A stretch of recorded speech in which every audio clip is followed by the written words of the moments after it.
আসসালামু আলাইকুম ভাই সাহেব, সকল খিতা খবর আসুন নিবালা খাইছুন নিবাদ বাড়ি ঘর খিতা সংবাদ। নতুন বছরে পানির মেঘ আইছে, তো মেঘ আইছে যেহেতু মনে করো গাছর যে পানি চানি আছে বা দুলা বালু আছে সব দইয়া পরিষ্কার হইয়া সুন্দর একটা গাছর রং বার হইছে।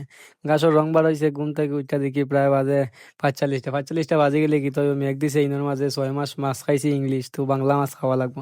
তো বাংলা মাছ খাওয়া লাগবো যেহেতু লঙ্গি দিলাম বান্ডিশ বান দিয়ে টোলার লাগান মুখ বানাই গেলাম কি বলার লাগান আরো বন্ধ বন্ধ যেহেতু যাইতাম গিয়া দেখি মনে করো জমিন তো খুব বেশি পানি হয়েছে।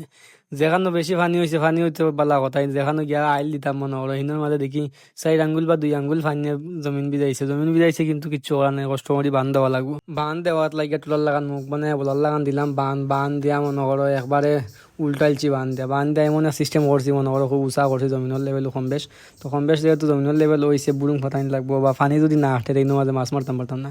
তো নতুন বছরের যদি মনে করো মাছ মারতাম পারি ইনশাআল্লাহ, মনে করো মাঝে মধ্যে মাছ মারে বা বাংলা মাছ খাইতে পারা লাগে, ছোটো মাছ মারতাম পারি। তো দেখাই অন্য কোনো ব্লগে, আগ পর্যন্ত ভালো থাকুক, সুস্থ থাকুক। আসসালামু আলাইকুম।